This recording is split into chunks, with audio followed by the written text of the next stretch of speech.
Mike's Daily Podcast. Episode 1407, 1407. Mike Matthews broadcasting from Café Anyway, located somewhere in Podcastro Valleymont. Today, it is the wonderful Disgruntled Fiddle Player. He's so disgruntled, so mad. Because he played the fiddle for a long time, then he got mad at the fiddle, and then he broke the fiddle over someone's head. Might have been the Brewmaster. He's also going to be here. Mike's Daily Podcast. And Benita the Rodeo Queen, the characters of Café Anyway, where we are located somewhere in Podcastro Valleymont. Mike's Daily Podcast. At the last place on earth, I've spent an interesting evening with a person who gave me a very warm greeting. I used to be married to his sister, but that was long ago, and now we're just friends. His name is Jesse, don't you know? And he, don't you know? Wow, I went all Fargo. Mike's Daily Podcast. And I have a Fargo drop somewhere, but I probably won't find it ever. You darn tootin'. Too bad. Mike's So that's Daily what happened Podcast. yesterday. I went to San Francisco, where he and his fiance have just moved into a house. And I saw the house and walked around and was amazed and stunned. And it was an area of San Francisco I'd never really explored before. And then we went down to the Mission and drank at a dive bar. Of course, they don't accept credit cards at the dive bar. Look who just walked in, because it's San Francisco and we don't accept credit cards anywhere in San Francisco. Jerks. Have I told you how I don't like San Francisco lately? That's just... And then we ate at a wonderful, wonderful restaurant that, as all restaurants in San Francisco, is overpriced, but it was very good. Hey, look who walked in. Hi, Mark! It's Benita the Rodeo Queen! How you doing? As a disgruntled fiddle player, tell you what. What? You went to San Francisco. That is the bastion of liberals. The bastion of liberals? Bastion of liberals. Yeah, there's a lot of liberals in San Francisco. I don't think I saw any. I saw a lot of tattooed up people that waste entirely too much money on ink being injected into their skin, their epidermic layer. But that, whatever. Look who else walked in. Oh, Mark, I make the delicious root beer. How's the root beer? I would love some. And here's today's podcast picture. I'm pouring it for you now. Oh, boy. Drink it or I'll cut you. All right, I'll have some. Wonderful. The podcast picture today is of someone else who walked in just as you did, Brewmaster. I think you guys used to date. Hello, Matthews. It's Shelly Stewart, the chef supervisor. Yeah, I dated the Brewmaster a long time ago, and also Valentino, the parking attendant. Just didn't work out. No, Mike Matthews, they're like, shalom. Shalom. Wow, your voice got so deep, Shelly. Shalom. I know, I don't know why that's happening. Well, it's a beautiful voice. It's robust. It's husky. I love it when women have husky voices. Hi, and welcome to the all-night jazz show. I'm your host, Bernadette. Tonight I'm going to play you some Dave Cause, some Kenny G. Maybe we'll get to some Diana Krall. What the? I'm so sad because... Wake up. I'm so sad because Haley is going to be leaving where I work at soon. He'll just be here on the weekends, and I won't see him on the weekends, so we're going to have to get together once in a while and get a coffee or something. Which is, it's that I could look forward to that, because he and we were really only seeing each other at work, and we'd have a good time socializing here and getting work done. But, you know, it's sad. Change is good. It'll be good for him. He's going back to school, so.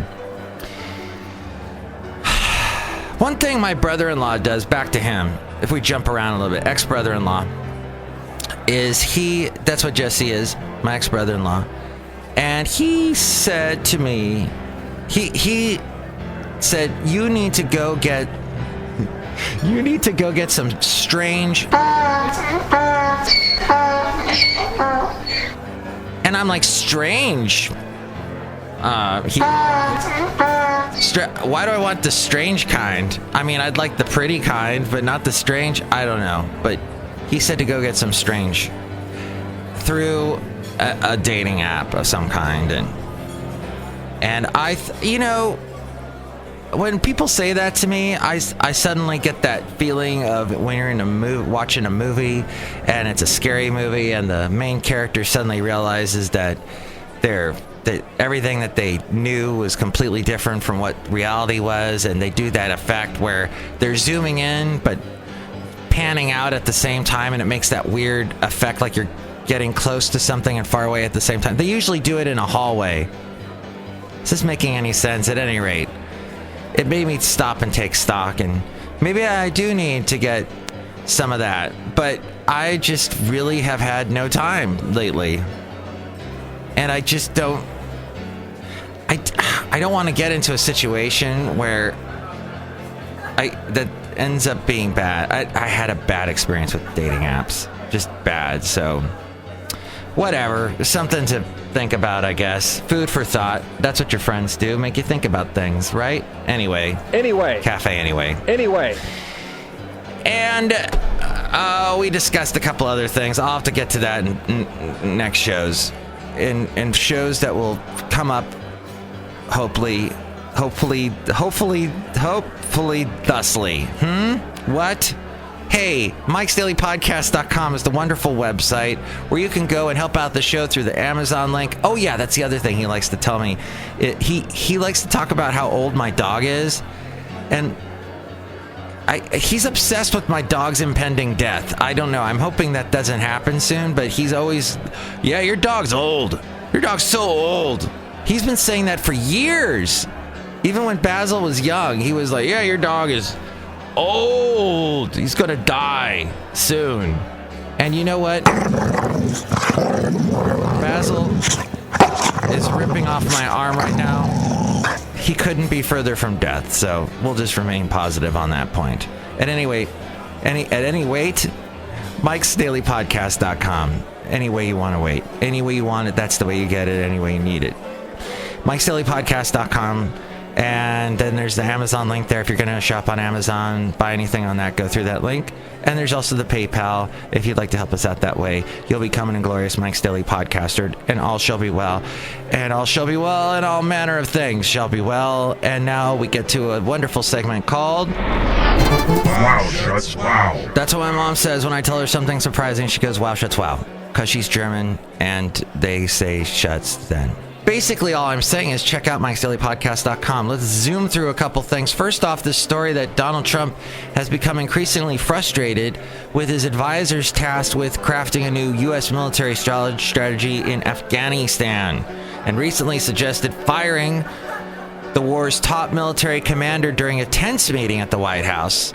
During the July 19th meeting, Trump repeatedly suggested that James Mattis, the defense secretary and chairman of the Joint Chiefs Staff, Joseph Dunford, replace General John Nicholson, the commander of U.S. forces in Afghanistan, because he is not winning the war. He's not winning. And we only have winners. Winning.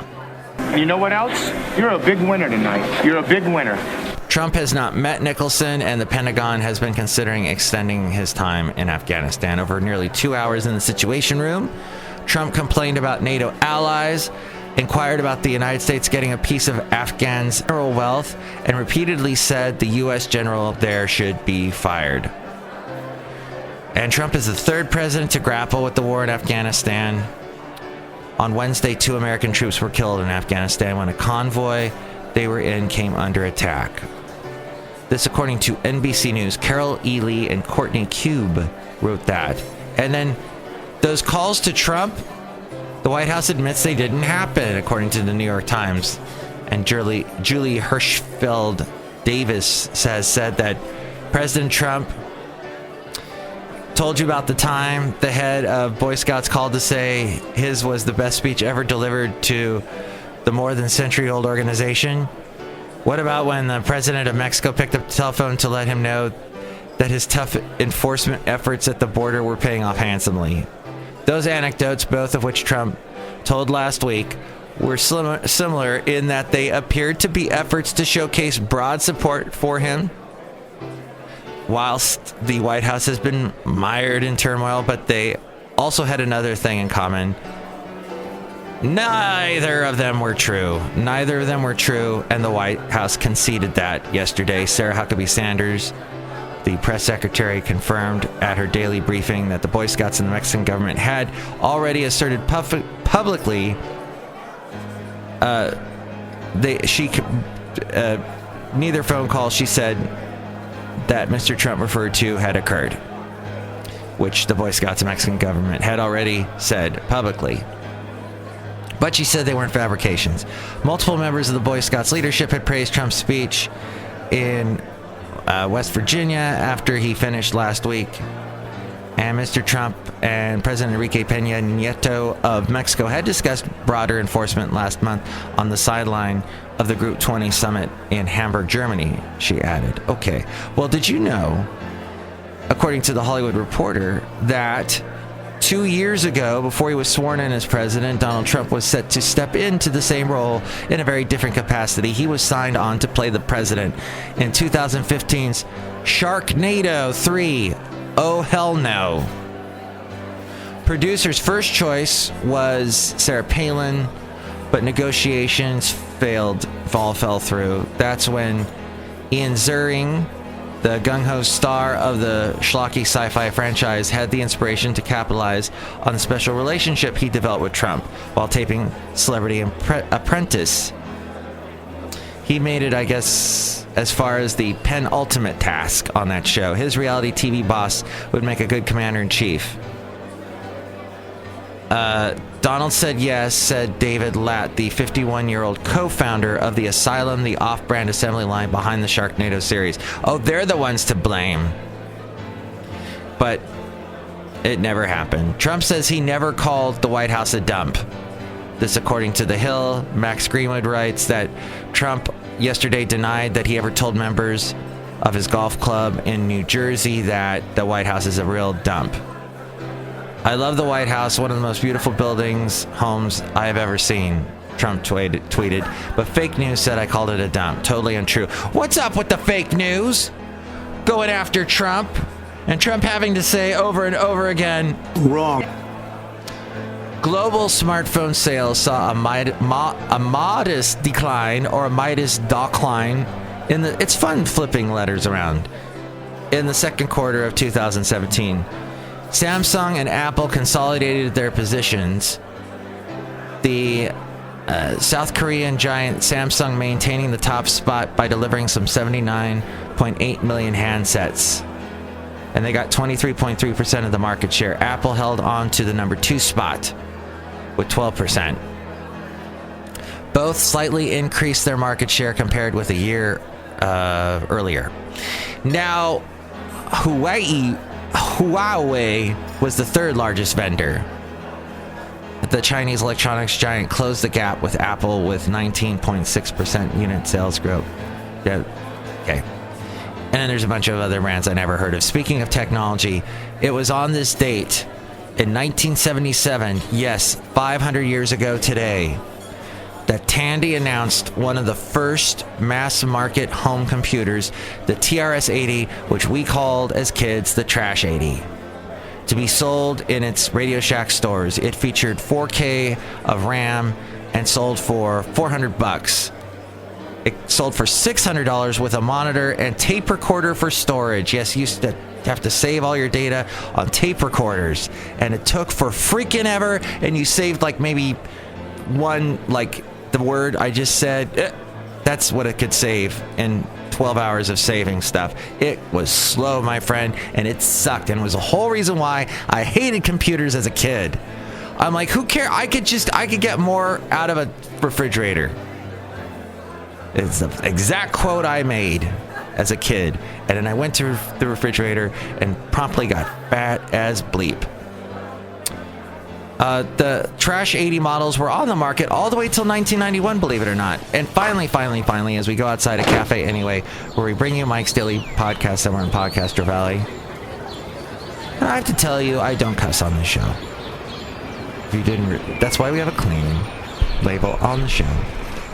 Dolores del Rio is being honored today in the Google Doodle. She was an American actress, a Mexican actress. She was the first major female Hispanic or Spanish lineage crossover star in Hollywood, with a career in American films in the 20s and 30s, and she was beautiful. She was also considered one of the more important female figures of the golden age of Mexican cinema in the 40s and 50s. She is remembered as one of the most beautiful faces of the cinema in her time. Her long and varied career spanned silent film, sound film, television, stage, and even radio. Silent films, she was just everywhere, and she at one time had a relationship with Orson Welles. In 1940, she met and fell in love with Orson Welles and sought a divorce from her husband, at the time MGM art director Cedric Gibbons. After her death, actor Vincent Price used to sign his autographs as Dolores del Rio. When asked why, he replied, "I promised Dolores on her deathbed that I would not let people forget about her." She died from liver disease in 1983 in Newport Beach, California, at the age of 78.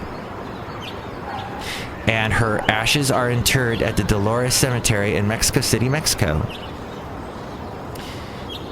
Now,